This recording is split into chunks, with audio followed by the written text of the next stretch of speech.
Notre Père, notre Dieu, nous voulons nous réjouir encore dans ta présence. Nous voulons reconnaître que tu es saint, tu es autre que nul autre ne peut être. Tu es le Dieu de l'éternité.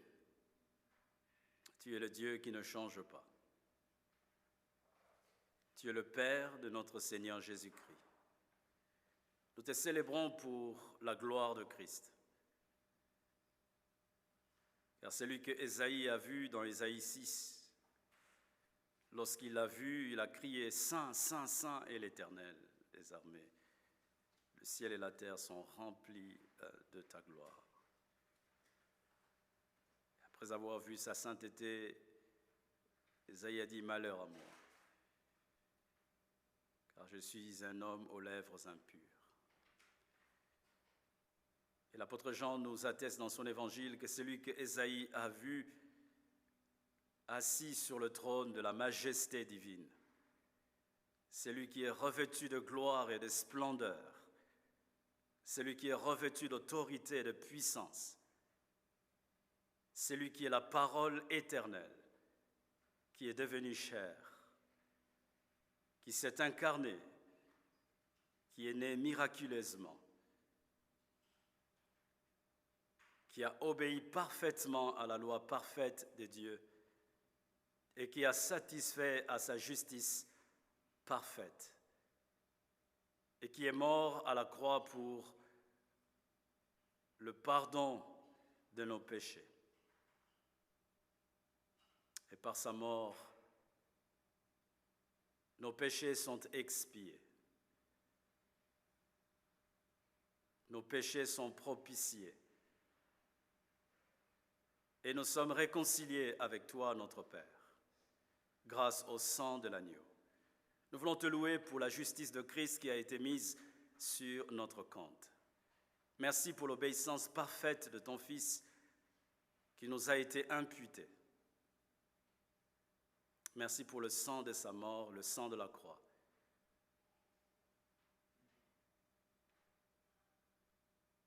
Père, accorde-nous la grâce de croître dans la connaissance de ton Fils. Nous prions que Jésus habite dans nos cœurs par la foi et que nous soyons fondés dans son amour, dans sa grâce. Notre Père, nous avons besoin de t'entendre nous parler ce matin, nous instruire. Nous sommes conscients de notre faiblesse, incapables de transmettre clairement ta parole, incapables de pouvoir communiquer de manière aussi claire ta vérité. C'est pourquoi nous voulons te supplier, ô notre Dieu, que ton esprit vienne à couvrir nos faiblesses, suppléer à nos faiblesses, à nos manquements. Accorde-nous le ministère de ton esprit, que le Saint-Esprit nous assiste ton assemblée. Mes frères et sœurs qui reçoivent, qui entendent parler de ta parole, puissent bénéficier du ministère de l'Esprit pour écouter ton Fils et mettre en pratique sa parole. Et que moi je sois au bénéfice du ministère de l'Esprit pour transmettre humblement, Seigneur, ta parole. Et nous comptons sur ta puissance pour nous transformer, nous tous, à l'image et à la ressemblance de notre Sauveur. Amen. Depuis maintenant 2 dimanches, nous venons de couvrir la doctrine de la justification par la foi. Il y a quelques dimanches, nous avons défini ce qu'était la doctrine de la justification. À partir de plusieurs définitions, nous avons compris que la doctrine de la justification est d'abord une déclaration juridique de la part de Dieu. Dieu qui est saint et juste à la fois, il est juge de la création, il déclare justes et non coupables les pécheurs. Nous avons vu que pour qu'il puisse y avoir la doctrine de la justification, il faut tenir compte de l'imputation. Sans l'imputation de la justice parfaite de Christ, nous ne pouvons pas être justifiés aux yeux de la loi parfaite de Dieu. Nous avons vu que c'est Dieu qui est l'auteur de la justification. C'est lui qui nous déclare justes et non coupables. Nous avons vu que la foi est l'instrument par lequel nous saisissons la justice de Christ qui est mise sur notre compte. Et nous avons aussi compris que la justification est instantanée. Ce n'est pas quelque chose de progressif comme la sanctification que nous allons devoir voir ensemble ce matin. Donc on a pu dernièrement faire la différence, plutôt voir la fameuse contradiction entre Paul et Jacques. On a compris qu'au final, en fait, Paul et Jacques ne se contredisent pas lorsqu'ils parlent de la justification. Les deux ne parlent pas de la même chose. Et ce matin, j'aimerais continuer pour parler de la doctrine de la sanctification. Si la doctrine de la justification peut répondre à la question de savoir comment être sauvé, comment aller au paradis, la doctrine de la sanctification peut, quant à elle, répondre à la question de savoir comment plaire à Dieu, comment marcher avec Dieu une fois sauvés. Nous ne sommes pas sauvés par notre sainteté, nous sommes sauvés par la justice de Christ qui est mise sur notre compte. Lorsque nous plaçons notre confiance en Jésus et en Jésus seul, Dieu nous déclare justes et non coupables. Dieu nous accueille, nous sommes réconciliés avec Dieu. Sans la justice de Christ, aucun homme, aucune femme ne peut voir le royaume de Dieu, ne peut être sauvé. Ce matin, nous allons voir quelques points. Le premier point, nous allons essayer de définir ce qu'est la sanctification. Nous allons voir ensuite la différence entre la justification et la sanctification, histoire à ce que les choses soient vraiment claires et que l'on puisse comprendre de quoi il est question pour que notre joie envers notre Dieu pour son œuvre du salut puisse encore grandir à chaque fois que nous méditons sur ces choses. Donc après la différence entre la sanctification et la justification, nous allons voir, c'est un peu les cœurs de cet enseignement, nous allons voir les trois aspects de la sanctification. Après cela, j'aimerais parler aussi de quelques hérésies concernant la sanctification. La matière, elle est dense, mais je vais essayer de la synthétiser pour ne pas déborder, d'autant plus que les dimanches prochains, ce n'est pas moi qui prêche, c'est moi qui préside. Donc je n'aimerais pas partir avec une dette sur cet enseignement. Donc après quelques hérésies concernant la sanctification, nous verrons un peu les choses pratiques. Quels sont les moyens pour grandir dans la sanctification? Et je terminerai par quelques applications pratiques en guise de conclusion au sujet de notre sanctification. Alors, on attaque avec les définitions sur la sanctification. Selon Wayne Grudem, dans son traité sur la théologie systématique, Grudem définit la sanctification comme étant une œuvre progressive à la fois de Dieu et de l'homme, qui nous rend de plus en plus libres à l'égard du péché et de plus en plus semblables à Christ dans les contextes de notre existence quotidienne. Je répète, la sanctification est une œuvre progressive à la fois de Dieu et de l'homme, qui nous rend de plus en plus libres à l'égard du péché et de plus en plus semblable à Christ dans le contexte de notre existence quotidienne. Et Abraham Bouffe, quant à lui, définit la sanctification comme étant l'œuvre de la grâce de Dieu par laquelle Dieu nous renouvelle à son image. Il renouvelle à son image ceux qu'il a appelés et justifiés. C'est une œuvre continuelle de grâce à l'intérieur du cœur qui résulte en une transformation réelle dans la manière de vivre. Je répète, la sanctification est l'œuvre de la grâce de Dieu par laquelle il renouvelle à son image ceux qu'il a appelés et justifiés. C'est une œuvre continuelle de grâce à l'intérieur du cœur qui résulte en une transformation réelle dans la manière de vivre. Enfin, Sproul définit la sanctification comme étant les processus par lesquels ceux qui sont déclarés justes sont rendus saints. La sanctification est le processus par lesquels ceux qui sont déclarés justes sont rendus saints. Alors, Henri Blocher essaie de remarquer que le sens du verbe le verbe sanctifier, je crois que je suis un peu fatigué ce matin, je confonds justification, sanctification. Donc, Henri Blocher fait remarquer que le sens du verbe sanctifier est différent dans son emploi dans l'Ancien Testament et dans le Nouveau Testament.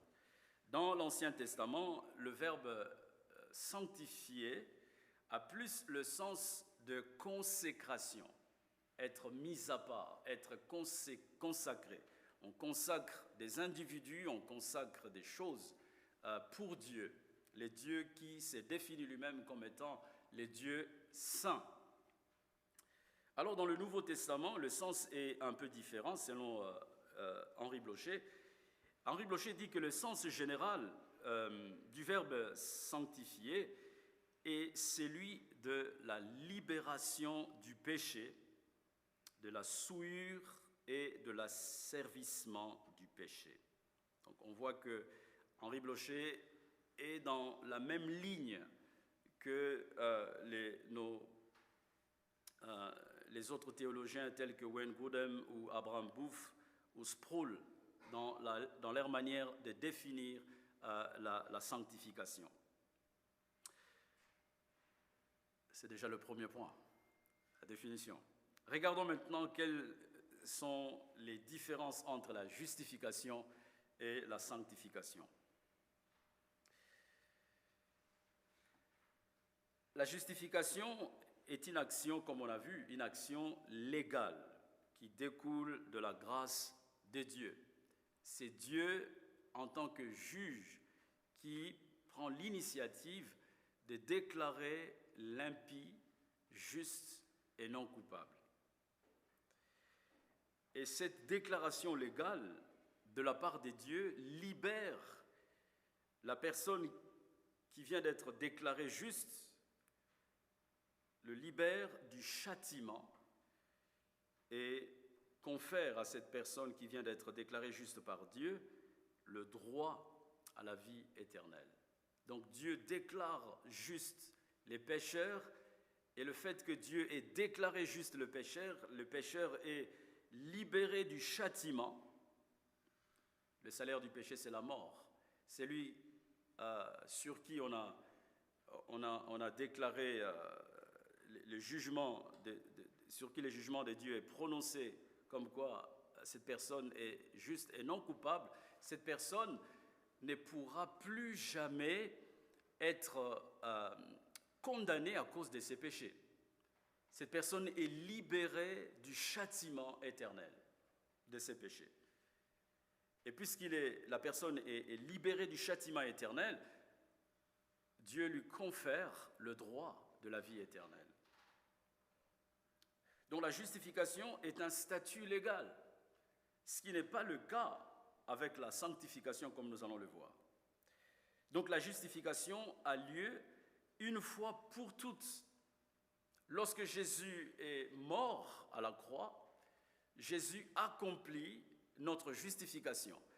Et le jour où moi je place ma confiance dans le Fils de Dieu, je réalise que je n'ai pas d'autre sauveur que lui. Il est le seul à me libérer de mon péché, il est le seul à me sauver.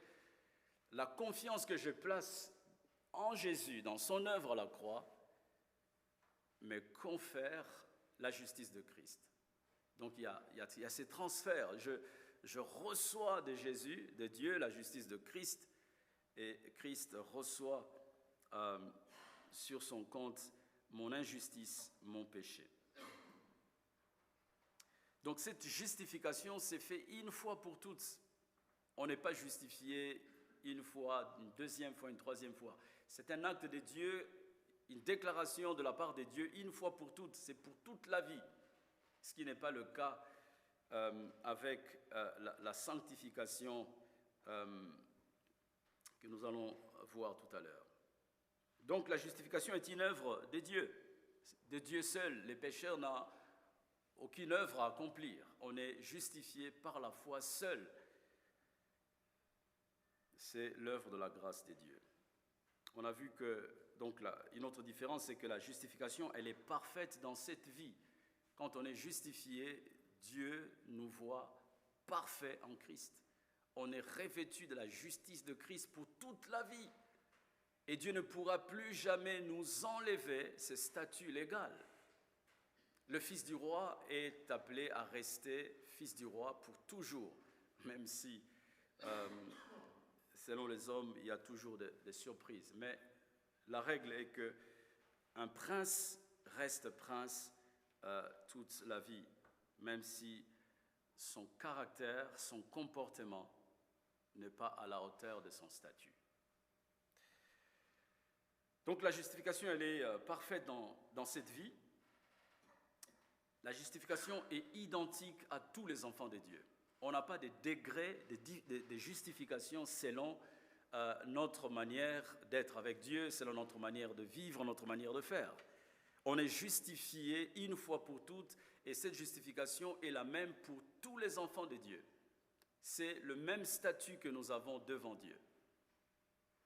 Maintenant, la sanctification, pour voir les contrastes, la sanctification est une réalité intérieure. Souvenez-vous, on avait dit que une des différences entre l'Église catholique romaine et l'Église protestante réformée au sujet de la justification, c'est que l'Église catholique considère que la justification est une œuvre intérieure.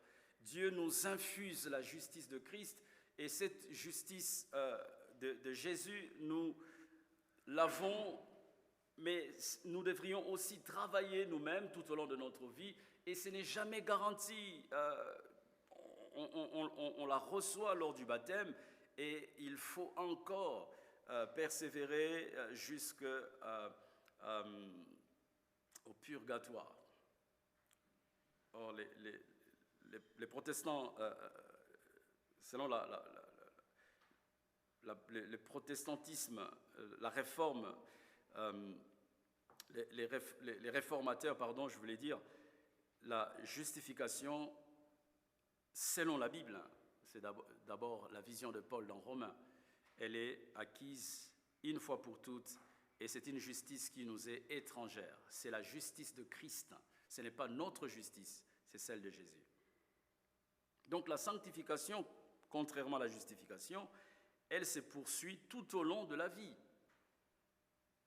La sanctification, c'est un processus. Nous allons voir ça quand on va parler de 3 aspects de la sanctification. La sanctification n'est jamais parfaite dans cette vie, contrairement à la justification.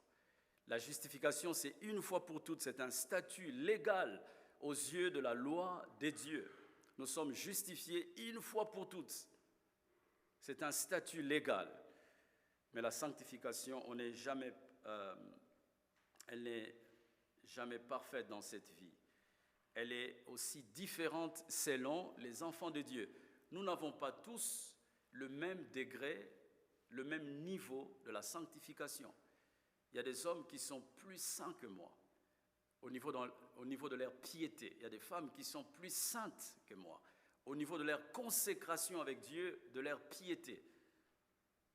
La sanctification, elle diffère d'un enfant de Dieu à l'autre. Abraham Bouffe fait remarquer que dans la justification, Christ agit en tant que sacrificateur pour ôter la culpabilité du péché. Dans la justification, Christ exerce sa qualité du roi pour assujettir la domination du péché. Dans l'une, la puissance de la condamnation du péché disparaît, dans l'autre, la puissance dominatrice de ce péché cesse. Autrement dit, dans la justification, le croyant a été sauvé. C'est une fois pour toutes. Par notre foi en Jésus, nous sommes déclarés justes et c'est ce qui nous permet d'être sauvés, d'avoir l'assurance de notre salut. On a l'assurance de son salut par le fait que Dieu met sur notre compte la justice parfaite de Jésus. Donc là, dans la justification, le croyant a été sauvé, il reçoit le salut, il est délivré de la culpabilité du péché et du jugement. Dans la justification, Dieu nous délivre de notre culpabilité du péché et du jugement à venir. Quand on est justifié, on a le statut de justifié que Dieu nous confère, on ne pourra plus jamais faire face devant Dieu au sujet de nos péchés. Un jour, le croyant, les enfants de Dieu vont se tenir devant le trône de Jésus pour comparaître. Mais là, ce ne sera pas au sujet de nos péchés pour lesquels Jésus a déjà payé le prix à la croix. Mais ce sera au sujet de notre manière de vivre, au sujet de notre sanctification en fait. Et c'est là que certains auront plus de récompenses que d'autres, parce que nous n'aurons pas eu sur cette terre le même degré de sanctification, le même degré de consécration. Donc, la justification, le croyant a été sauvé, il reçoit les saluts, il est délivré de la culpabilité du péché et du jugement, tandis que dans la sanctification, le croyant est en train d'être sauvé. Nous avons été sauvés, c'est fait, la justification.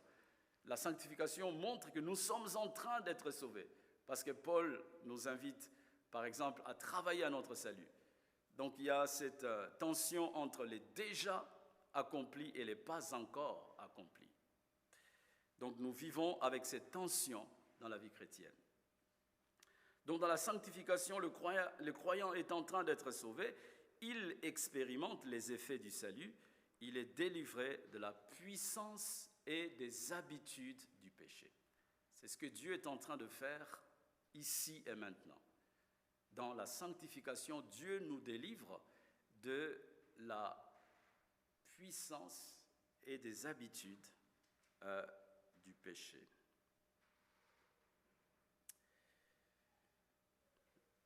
J'aimerais quand même illustrer ça avec des lectures bibliques. Si nous pouvons regarder ensemble Romains chapitre 6. Romains chapitre 6, le verset 1 et 2.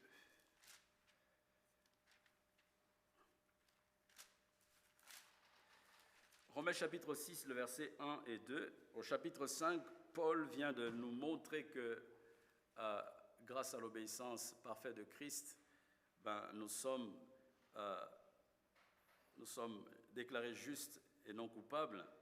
Là où les péchés abondent, la grâce de Dieu a surabondé. Et au chapitre 6, le verset 1 et 2, Paul dit « Que dirons-nous donc? Allons-nous persister dans le péché afin que la grâce se multiplie?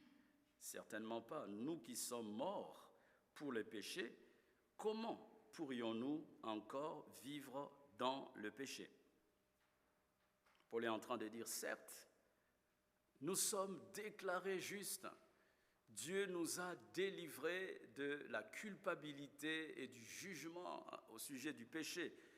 Mais cela n'est pas une excuse, n'est pas, n'est pas un moyen pour nous de vivre encore dans le péché. Loin de là. Et puis, toujours au chapitre 6, le verset 14, Paul dit « En effet, le péché n'aura pas de pouvoir sur vous, puisque vous n'êtes plus sous la loi, mais sous la grâce. » Donc, on est en train de parler de la justification où Dieu nous délivre. Dieu est en train de nous délivrer de la puissance du péché. Le chrétien n'est plus esclave du péché. Il n'est plus esclave du péché. La mort de Jésus nous a rendus justes et Dieu nous a sanctifiés, c'est-à-dire il nous a délivrés de la puissance du péché et il est en train de nous délivrer aussi des habitudes du péché. 1 Jean chapitre 3, le verset 9. 1 Jean chapitre 3, le verset 9, l'apôtre Jean dit « Quiconque est né de Dieu ne pratique pas le péché, parce que la sémence de Dieu demeure en lui, et il ne peut pas pécher parce qu'il est né de Dieu. » L'apôtre Jean est en train de mettre l'emphase sur les habitudes du péché. Parce qu'au chapitre 1, il a dit « Si vous dites que vous ne péchez pas, vous faites Dieu menteur. » Mais si nous péchons, nous devons confesser et le sang de Jésus nous purifie. Et ici, il invite le croyant, en tout cas, à ne plus s'habituer au péché parce qu'ils ont été délivrés du pouvoir du péché. Ils ne sont plus esclaves du péché. Donc Dieu est en train de nous délivrer des mauvaises habitudes que nous avons apprises depuis que nous sommes nés, enfants, grandis, etc. Regardons maintenant le troisième point. 3 aspects de la sanctification. Je disais que c'est un peu le cœur de cet enseignement. 3 aspects de la sanctification ou 3 visions de la sanctification. Le premier aspect de la sanctification, il est question de parler de la sanctification positionnelle ou la sanctification inaugurale. La sanctification positionnelle, il est question de notre position en Christ, ou la sanctification inaugurale. Pour cela, j'aimerais qu'on lise d'abord quelques textes et puis je donnerai quelques explications. 1 Corinthiens chapitre 1, le verset 2, l'apôtre Paul s'adresse aux chrétiens de Corinthe. Je commence au verset 1. De la part de Paul, appelé à être un apôtre de Jésus-Christ par la volonté de Dieu, et du frère Sosthène, à l'église de Dieu qui est à Corinthe, à ceux qui ont été conduits à la sainteté par Jésus-Christ, appelés à être saints, à tous ceux qui partout font appel au nom de notre Seigneur Jésus-Christ, leur Seigneur et le nôtre. Ici au verset 2, Paul dit aux Corinthiens qu'ils ont été conduits à la sainteté et ils sont appelés, verset 2, à l'église de Dieu qui est à Corinthe, à ceux qui ont été conduits à la sainteté par Jésus-Christ, appelés à être saints. À ceux qui ont été conduits à la sainteté par Jésus-Christ. Ceux qui ont été conduits à la sainteté par Jésus-Christ sont appelés à être saints. Donc on voit, le fait d'être en Christ nous confère une certaine position. Donc la sanctification que Jésus nous a acquise par sa mort à la croix, quand on lit Paul, j'ai prévu de lire ça, toujours au chapitre 1, le verset 30, Paul dit, c'est grâce à lui que vous êtes en Jésus-Christ, lui qui est devenu par la volonté de Dieu notre sagesse, notre justice, la source de notre sainteté et notre libérateur, afin, comme il est écrit, que celui qui veut éprouver de la fierté mette sa fierté dans le Seigneur. Bienvenue à Bruno, ça fait plaisir de te revoir. Donc, la sanctification, les chrétiens ont été amenés à la sainteté par Jésus-Christ. Et ils sont appelés à être saints. Ça, c'est le premier texte. Le deuxième texte, c'est dans l'Épître aux Hébreux, le chapitre 10, Hébreux chapitre 10. Nous allons lire deux versets, le verset 10 et le verset 14. Hébreux chapitre 10, le verset 10.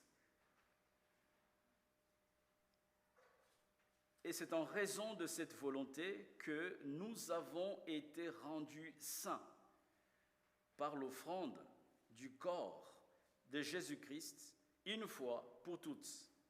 Et le verset 14, en effet, par une seule offrande, il a conduit à la perfection pour toujours ceux qu'il rend saints.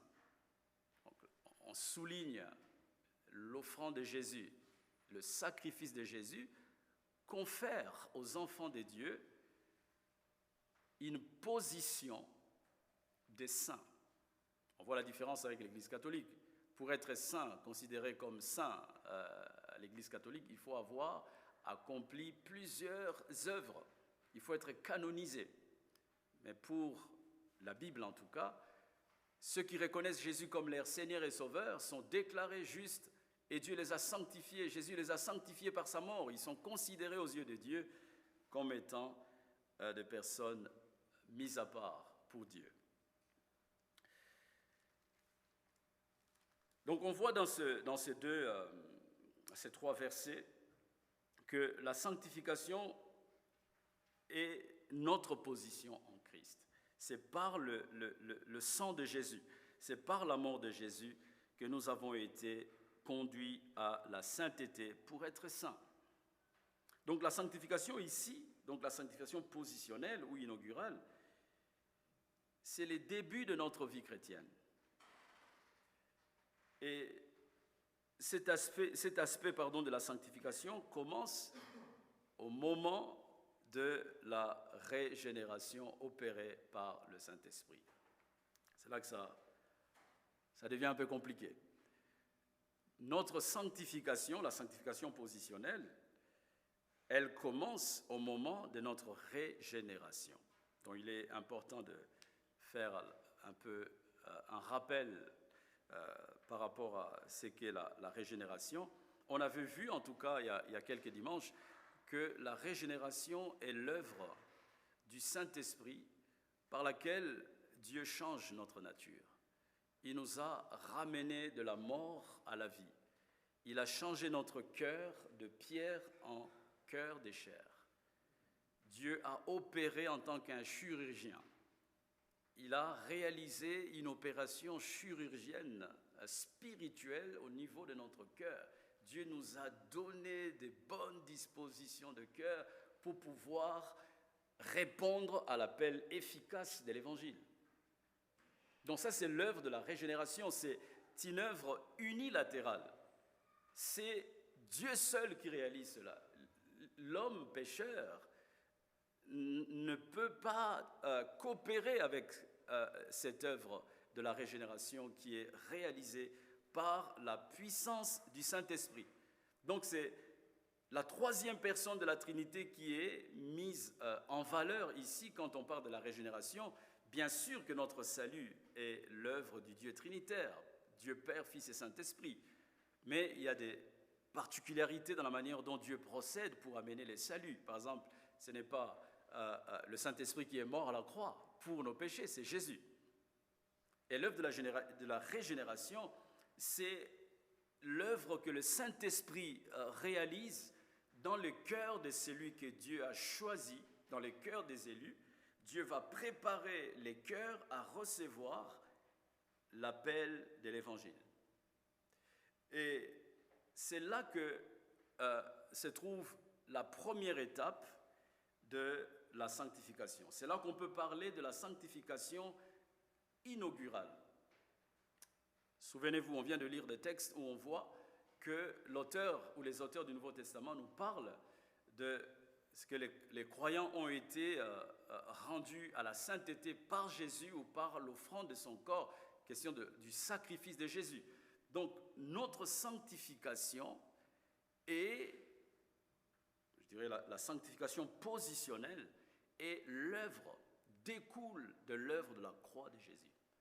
C'est par la mort de Jésus, par son sacrifice à la croix, que Dieu nous sanctifie, nous donne, nous confère une position en Christ. Et dans cette sanctification inaugurale ou positionnelle, les croyants ne coopèrent pas avec Dieu. Donc c'est l'œuvre qui découle de l'amour de Jésus qui nous donne, qui nous positionne, qui nous met à part pour Dieu. Donc Dieu, c'est vrai qu'on essaie d'étudier comment est-ce que Dieu nous sauve, mais encore une fois, nous devons tout le temps nous dire que notre salut est un mystère en fait. Même si on essaie de disséquer les étapes de notre salut pour nous permettre de mieux comprendre comment Dieu a opéré dans la réalisation de notre salut, mais cependant, ça reste un mystère. Tout cela s'est fait une fois pour toutes. Dieu nous régénère, il nous déclare juste, il nous sanctifie, il nous adopte. Donc ça s'est fait de manière miraculeuse.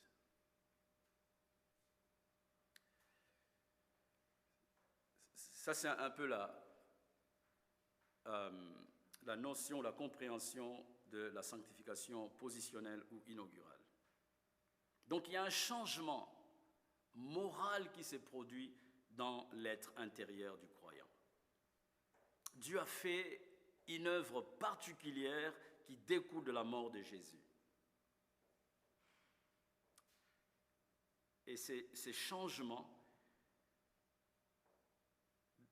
dans ces changements que Dieu opère, ces changements impliquent une rupture définitive avec la domination et l'amour du péché chez la personne que Dieu sauve. De sorte que les croyants qui est au bénéfice de la sanctification n'est plus esclave du péché. La personne qui est au bénéfice de la sanctification n'aime plus le péché comme elle l'aimait avant d'être rendue à la vie, avant d'être sanctifiée. Donc il y a une rupture que Dieu réalise intérieurement, une rupture du péché. Autrefois, nous étions esclaves du péché. Dieu nous a sanctifiés par la mort de Jésus. Il a brisé la domination du péché dans les cœurs du croyant. Donc, il y a une réorientation de nos désirs. Autrefois, nous aimions le péché. Mais lorsque Jésus nous a sanctifiés par sa mort, Dieu change aussi les orientations de nos désirs intérieurs. Les croyants ne s'affectionnent plus au péché, aux choses de la chair. Ils s'affectionnent aux choses de l'esprit, ils s'affectionnent aux choses qui glorifient Dieu, qui donnent gloire à Dieu. Donc, j'insiste encore que dans la sanctification inaugurale, Dieu a brisé la domination du péché. Nous avons été sanctifiés. Le péché n'est plus notre maître.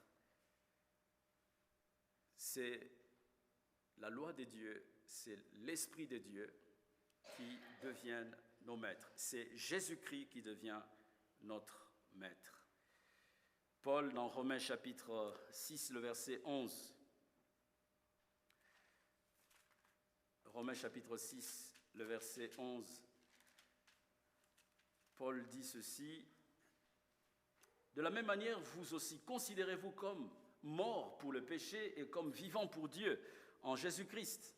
Que le péché ne règne donc plus dans votre corps mortel pour vous soumettre à lui par ses désirs. Ne mettez plus vos membres au service du péché comme des instruments de l'injustice, mais au contraire, livrez-vous vous-même à Dieu comme des morts parvenus à la vie et mettez vos membres à son service comme des instruments de justice. En effet, le péché n'aura plus de pouvoir sur vous, puisque vous n'êtes plus sous la loi, mais sous la grâce. Par la mort de Jésus, le fait qu'il nous a sanctifiés, il brise le pouvoir que le péché avait sur nous. Deuxième type ou deuxième vision de la sanctification, c'est la sanctification progressive, ou la croissance, ou la sanctification croissante. Je vais raccourcir, je vais lire juste un texte dans 1 Thessaloniciens chapitre 4. Nous allons lire les 4 premiers versets. Maintenant donc, frères et sœurs, vous avez appris de nous comment vous devez vous conduire et plaire à Dieu, et c'est ce que vous faites. De même, nous vous le demandons et nous vous y encourageons dans le Seigneur Jésus. Progressez encore.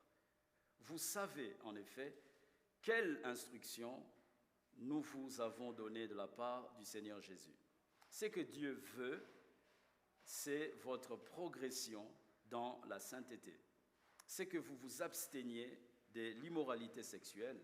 C'est que chacun de vous sache garder son corps dans la consécration et la dignité. Paul écrit aux Thessaloniciens qui avaient la réputation d'être une jeune église, des jeunes croyants qui ont compris l'évangile, qui sont devenus des modèles dans toute la Macédoine. Paul leur dit, nous avons appris comment vous devez vous conduire. Pardon, vous avez appris de nous comment vous devez vous conduire et plaire à Dieu. Il dit, c'est ce que vous faites. Mais Paul ne s'arrête pas là, il ne dit pas que voilà, c'est bon, vous êtes arrivés, vous êtes sanctifiés, c'est très très bien. Paul poursuit en disant, c'est que Dieu veut, nous vous encourageons dans le Seigneur Jésus, progressez encore. Progressez encore. Ce que Dieu veut, c'est votre progression dans la sainteté. Ce que Dieu veut pour des personnes qui ont été justifiées et sanctifiées par la mort de Jésus, ce que Dieu veut, c'est que nous puissions progresser encore et encore dans la sanctification. Donc quand on regarde les Nouveaux Testaments, en tout cas, les buts des auteurs du Nouveau Testament, c'est d'inviter le croyant à la sanctification progressive. Il y a un processus. La vie chrétienne est un processus. On n'est pas arrivé. Lorsque Jésus nous a sanctifiés par sa mort, on doit pouvoir progresser dans la connaissance des dieux, on doit pouvoir continuer à grandir dans notre sanctification. Jules Marcel Nicolle observe ceci dans son récit sur la doctrine. Il dit « La sanctification n'est pas un palier auquel on accède et où l'on peut se considérer comme arrivé. C'est une marche et même une course où l'on doit sans cesse, comme l'apôtre Paul, laisser ce qui est en arrière et se porter vers ce qui est en avant pour saisir le prix de la vocation céleste en Christ. » Il fait mention à ce que Paul dit dans Philippiens chapitre 3. Donc la sanctification progressive implique notre ressemblance à Jésus-Christ. Et cette ressemblance à Jésus doit se faire au niveau de nos pensées, au niveau de nos paroles et aussi au niveau de nos actions.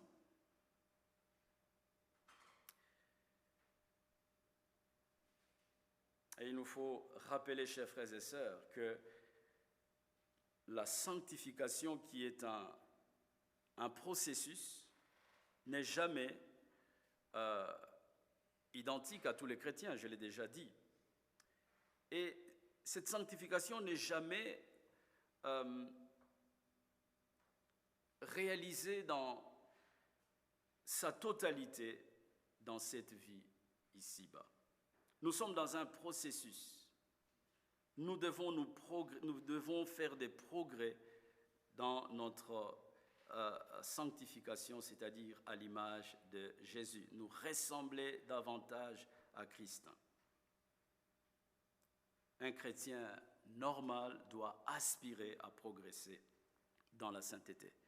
C'est la volonté de Dieu, nous dit Paul au verset 4 dans 1 Thessaloniciens c'est au verset 3. 1 Thessaloniciens 4, le verset 3, c'est que Dieu veut.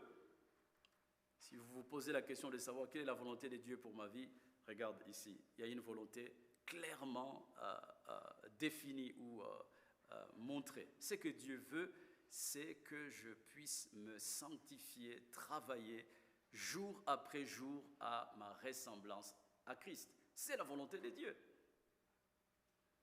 Troisième et dernière vision ou type de sanctification, c'est la sanctification totale. On doit être conscient que malgré les progrès que l'on pourrait réaliser dans cette vie, ici et maintenant, au niveau de la sanctification, cette sanctification ne sera jamais complète dans cette vie. Notre lutte contre le péché doit pouvoir se poursuivre jusqu'au jour où Jésus-Christ reviendra nous chercher. Dieu nous a sanctifiés par la mort de Jésus. Il n'a pas annulé le péché, les restes du péché, en tout cas les vestiges du vieil homme qui continue de combattre encore dans nos cœurs. L'objectif de Dieu, c'est de nous rendre semblables à Christ parfaitement et seulement quand Jésus reviendra. Regardons deux textes. Le premier texte, c'est 1 Thessaloniciens, puisqu'on y est, le verset 23 et 24. Paul dit que le Dieu de la paix vous conduise lui-même à une sainteté totale et que tout votre être, l'esprit, l'âme et le corps, soient conservés irréprochables lors du retour de notre Seigneur Jésus-Christ. C'est lui qui vous appelle est fidèle, c'est aussi lui qui le fera. Le retour de Jésus. Au retour du Christ, nous devons être irréprochables. Ici, sur terre, nous devons faire de tout notre mieux, de tous nos efforts pour pouvoir tendre vers la ressemblance à Christ. Mais nous devons juste être réalistes, comme quoi cet objectif va pleinement s'accomplir lors du retour de Jésus. Deuxième texte, 1 Jean chapitre 3, les 3 premiers versets. 1 Jean chapitre 3, les versets 1 à 3. Voyez quel amour le Père nous a témoigné pour que nous soyons appelés enfants de Dieu. Et nous le sommes. Si le monde ne vous connaît pas, c'est qu'il ne l'a pas connu, lui. Bien-aimés, nous sommes maintenant enfants de Dieu. Et ce que nous serons un jour n'a pas encore été révélé. Nous savons que lorsque Christ apparaîtra, nous serons semblables à lui parce que nous le verrons tel qu'il est.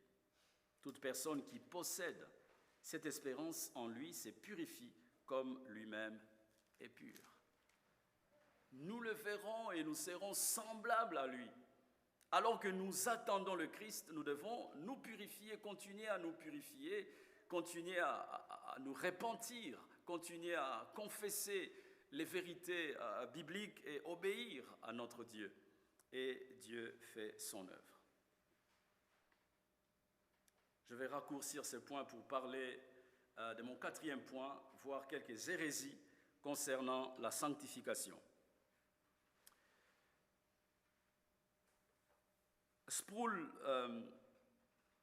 nous parle dans son livre sur tous les chrétiens peuvent être théologiens, il parle de 2 pères d'hérésie qui ont menacé l'Église tout au long de son histoire. La première paire est formée entre l'activisme et le quiétisme.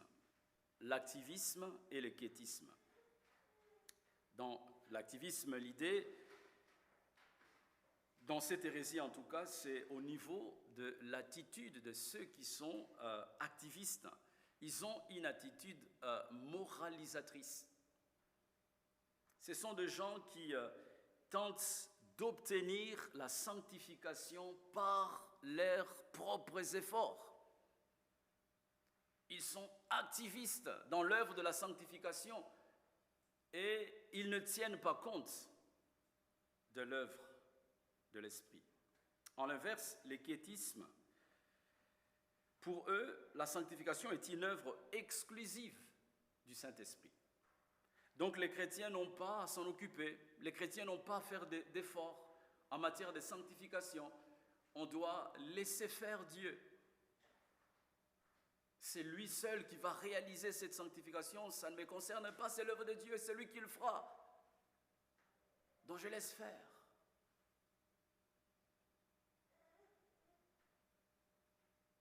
On verra que ce n'est pas la vision biblique. Donc ça, c'est la première paire des hérésies concernant la sanctification, l'activisme et l'équétisme.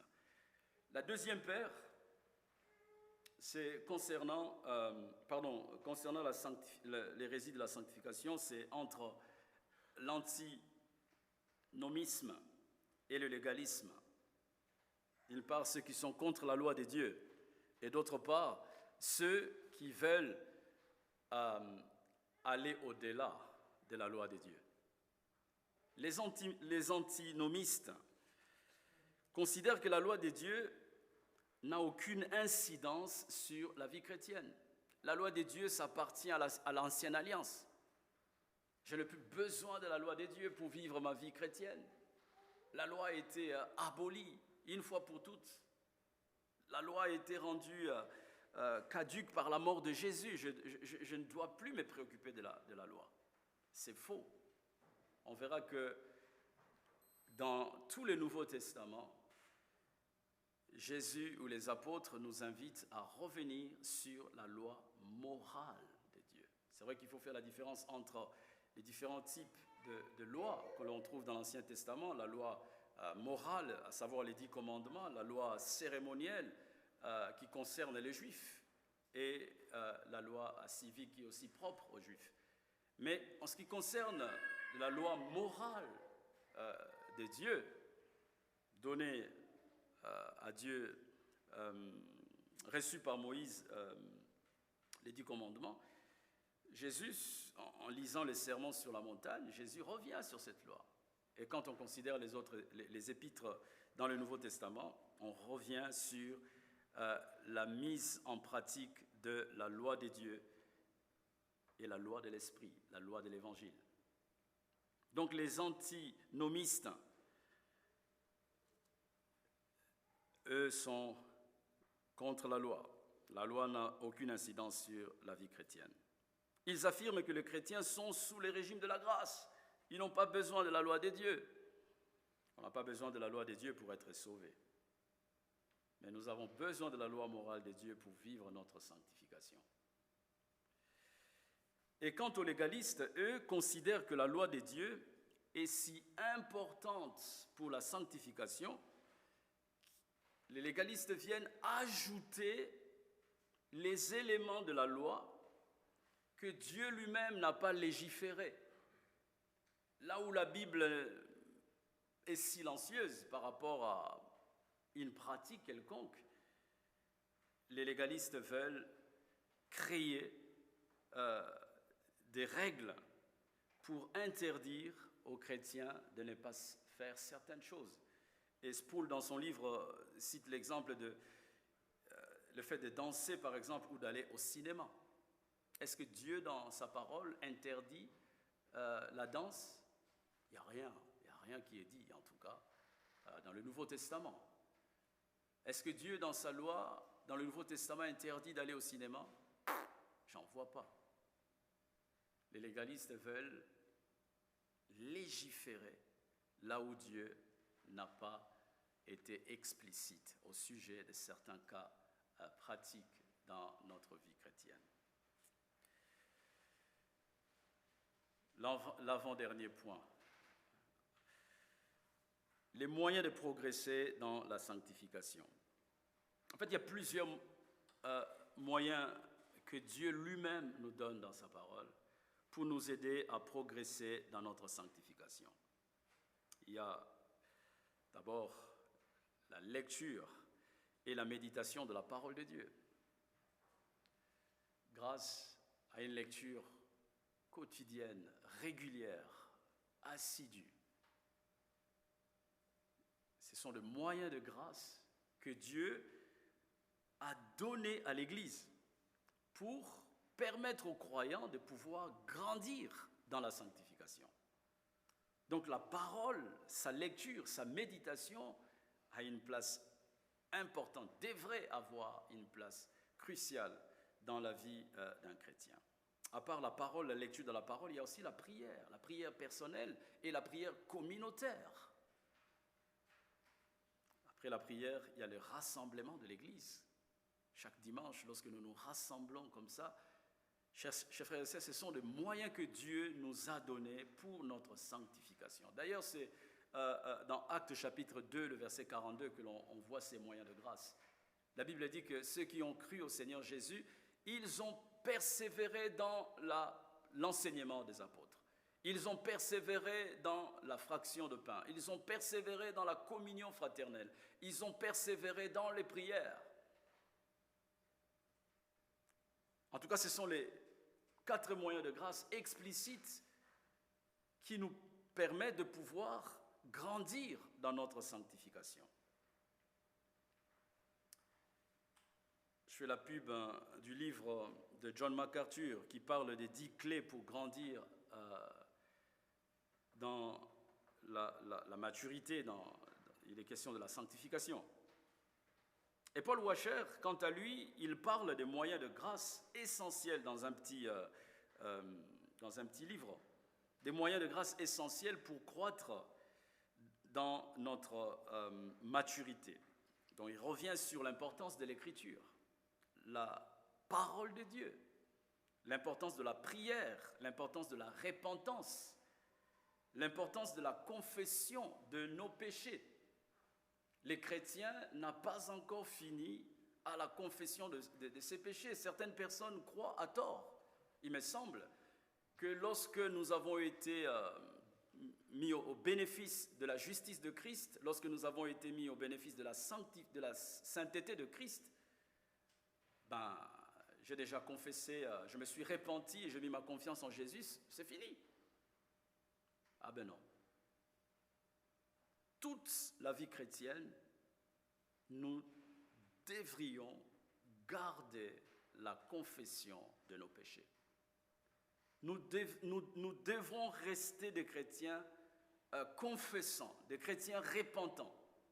Nous devons continuer à nous repentir, c'est jour après jour, continuer la repentance et la foi en Dieu. C'est quelque chose qui ne doit pas être considéré comme étant juste se réaliser au moment de notre vie chrétienne, au début de notre vie chrétienne. On s'est repenti, on a mis notre confiance en Jésus et on s'arrête là. Non, non, non. C'est toute notre vie. À chaque fois que nous écoutons la parole de Dieu, nous devons revenir à Dieu par la repentance et une confiance affirmée par l'obéissance à ses commandements. Une citation de Paul Washer qui dit « Notre désir pour l'extraordinaire ne devrait jamais nous conduire à négliger les moyens ordinaires que Dieu a donnés pour croître. Le croyant qui néglige l'ordinaire sera rarement témoin de l'extraordinaire. Si nous négligeons les moyens ordinaires que Dieu a donnés à l'Église pour grandir dans la sainteté, à savoir la lecture de la parole de Dieu, la place de l'Écriture dans notre vie, la prière personnelle, la prière communautaire, les rassemblements des croyants, le fait de venir dimanche après dimanche dans la maison de Dieu pour que nous puissions nous laisser exposer à la parole de Dieu et grandir ensemble. Quand les auteurs du Nouveau Testament parlent de la sanctification, il n'est pas question d'individus, mais il est question du corps. C'est l'Église qui doit grandir dans la sainteté. Et si nous ne venons pas à l'Église de manière régulière, si nous ne faisons pas de cette convocation de Dieu une priorité du dimanche matin, Chers frères et sœurs, nous sommes en train de désobéir à cette convocation de Dieu. L'auteur de l'Épître aux Hébreux nous encourage à ne pas abandonner le rassemblement de croyants. Pour terminer, quelques applications. Après nous avoir sauvés en nous déclarant justes et non coupables par la justice de Christ au moyen de notre foi, Dieu s'occupe maintenant à notre transformation intérieure. La raison pour laquelle Dieu nous a sauvés, nous a laissés sur terre, il nous a sauvés, il nous ramène avec lui au ciel, comme ce fut le cas de ces brigands avec Christ crucifié. Bon, lui, il devait absolument mourir. Mais pour vous et moi, la raison pour laquelle Dieu nous a sauvés, nous laisse sur terre, en fait, c'est pour nous transformer. Nous transformer jour après jour à l'image et à la ressemblance de Jésus. C'est la raison pour laquelle Dieu tient par-dessus tout à notre sanctification. Il peut permettre des épreuves dans nos vies et son objectif derrière, c'est nous rendre semblables à Christ. Voir comment est-ce que nous allons réagir face à cette épreuve. Allons-nous réagir comme Jésus aurait pu le faire, ou bien notre manière de réagir vis-à-vis ou face à l'épreuve exprime plutôt le doute, le découragement au lieu de la foi, la confiance en Dieu, comme quoi tout est entre les mains de notre Père qui est sage, qui est bienveillant, qui dirige chaque aspect de nos vies de manière qui le glorifie et qui nous transforme.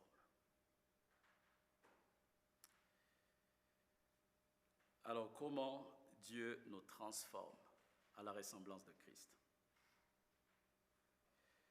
On peut noter diverses manières, mais je pense que la principale manière que Dieu nous transforme, c'est en nous invitant à la contemplation de son Fils à travers l'Écriture. Je vous invite à lire 2 Corinthiens, le chapitre 3, de verset 18. Nous tous qui, sans voile sur le visage, contemplons comme dans un miroir la gloire du Seigneur, nous sommes transformés à son image de gloire en gloire par l'Esprit du Seigneur.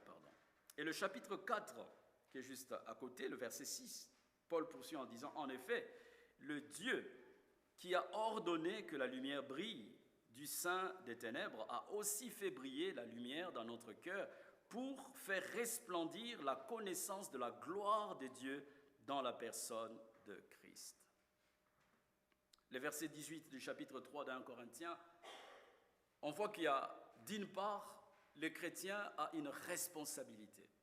La responsabilité que nous avons, chers frères et sœurs, c'est de contempler sans voile le visage, de contempler dans un miroir la gloire du Seigneur. Le miroir, notre miroir, c'est la parole de Dieu.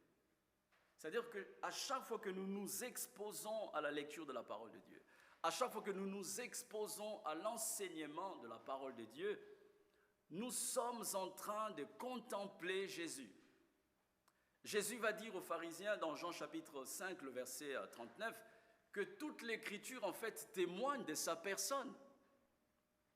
En lisant la Bible jour après jour, les psaumes chapitre 1, « Heureux l'homme qui ne marche pas selon le conseil des méchants, qui ne s'arrête pas sur la voie des pécheurs, qui ne s'assied pas en compagnie des moqueurs, mais qui trouve son plaisir dans la loi de l'Éternel et qui la médite jour et nuit.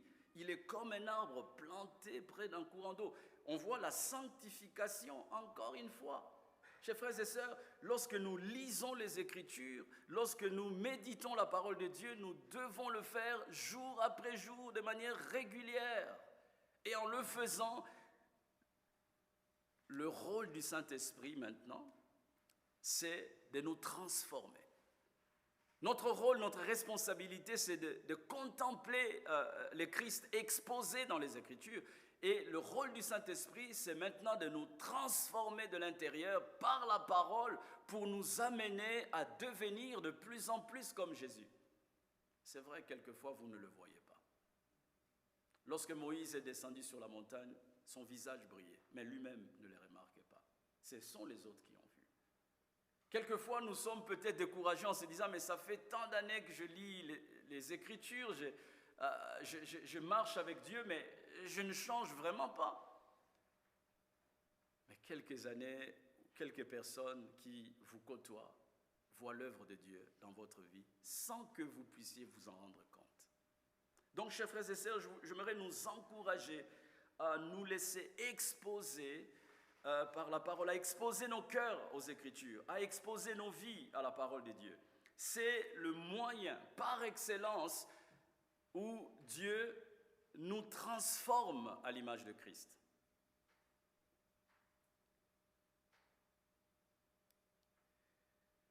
C'est Chambers qui dit dans un de ses livres, « Nous ressemblons à ceux à qui nous regardons constamment. C'est une loi de la vie. » Un enfant qui vit avec sa mère, qui vit avec son père, qui voit faire son père, qui voit faire sa maman, cet enfant va ressembler à son père, à sa mère. Ça m'étonne. Quelquefois, je me dis, mais on dirait que c'était mon père qui était en train de parler en moi. Je dis, mais c'est bizarre. Ben oui, je l'ai vu faire, je l'ai vu vivre, je l'ai vu être. Et c'est normal qu'après des années, je commence à refléter mon père, à certains égards.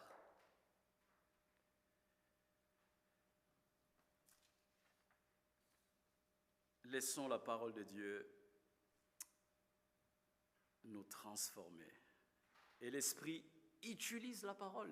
L'Esprit n'a pas d'autre matière pour nous transformer. Ce n'est pas, l'Esprit ne vient pas nous changer comme ça, de manière radicale. Non, ce n'est pas la procédure de Dieu, ce n'est pas le processus de Dieu pour notre transformation.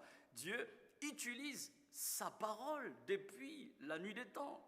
Dans l'Ancien Testament, dans le Nouveau Testament, Dieu utilise sa parole et l'Esprit agit avec la parole pour amener Christ à être formé dans le cœur du croyant. J'aime ce que Sanders dit dans son livre, parce qu'il commente 2 Corinthiens chapitre 3, le verset 18, à propos de la gloire dont il est question. Il dit ceci, « La gloire dont il est parlé ici est naturellement la gloire morale du Christ, l'excellence de sa personnalité et de son comportement qui brille partout dans les Écritures. La gloire dont il est parlé ici est naturellement la gloire morale du Christ, l'excellence de sa personnalité et de son comportement qui brille partout dans les Écritures. » Il poursuit en disant, « Notre caractère ne pourra jamais être transformé de manière radicale si nous nous bornons à jeter un regard rapide sur le Christ le matin après nous être levés trop tard. » Il ne suffit pas, chers frères et sœurs, de jeter un regard rapide le matin, juste un petit verset, et puis on vit toute sa vie comme si Dieu n'existait pas. C'est vrai, par moments, avec la société, la pression de la société, on manque du temps. Mais, chers frères et sœurs, donnons-nous les moyens de lire la parole de Dieu. Prenez une matinée, un jour où vous ne travaillez pas. Prenez quelques heures, une heure, pour lire les Écritures, pour méditer la parole de Dieu. C'est le seul moyen que Dieu a mis à notre disposition, le moyen par lequel l'Esprit travaille. L'Esprit travaille avec la parole, c'est l'épée de l'Esprit, pour nous tailler à la stature parfaite de Jésus. Je vais terminer par ce témoignage. d'un serviteur de Dieu que je connais personnellement, un homme qui aime les Écritures, un homme qui vit la parole de Dieu au quotidien. C'est une de ses tantes qui témoigne à son sujet. Il lui dit, « Tu as beaucoup changé, toi. Il y a quelques années, tu avais un mauvais caractère. Mais je dois dire que plus je te vois, je vois comment tu as changé. » Lui-même ne se rendait pas compte de certains traits de caractère dont il était conscient, mais que l'Esprit de Dieu, par sa parole, a commencé à travailler dans sa vie. Et ce sont d'autres personnes, sa tante en particulier, qui a pu rendre témoignage en disant « Mais autrefois tu étais ceci, ton caractère était mauvais, mais tu as changé, tu es devenu quelqu'un d'autre. » Chers frères et sœurs, il y a de l'espoir pour moi. Il y a aussi de l'espoir pour vous. Ne nous laissons pas abattre. Quelquefois, on dit, mais ces traits de caractère, ces péchés, je lutte, peut-être que je ne changerai jamais. Non, il ne faut pas dire ça. Ce n'est pas faire honneur à la parole de Dieu, ce n'est pas faire honneur à l'Esprit de Dieu. Nous devons mettre nos efforts à travailler à notre sanctification, à notre salut, tout en sachant que c'est Dieu qui produit en nous le vouloir et le faire. La sanctification progressive est l'œuvre de Dieu et du croyant, gérée dans la souveraineté de Dieu. Nous avons des efforts à fournir. Dieu nous donne les moyens et le faire, les capacités de pouvoir changer. Et notre responsabilité, c'est de travailler avec Dieu pour laisser au Saint-Esprit de nous transformer à l'image de Christ. Je termine en nous disant, devenons ce que nous sommes déjà.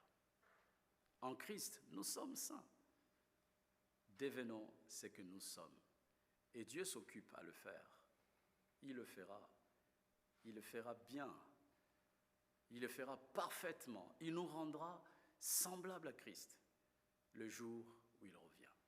Alors que nous attendons ce retour, ce que Dieu veut, chers frères et sœurs, c'est notre sanctification. Prions ensemble.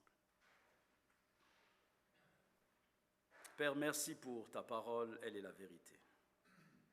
Aide-nous à digérer ces choses, ces vérités, que ton esprit nous aide à méditer davantage là-dessus et à y travailler grâce à la force que tu nous donnes.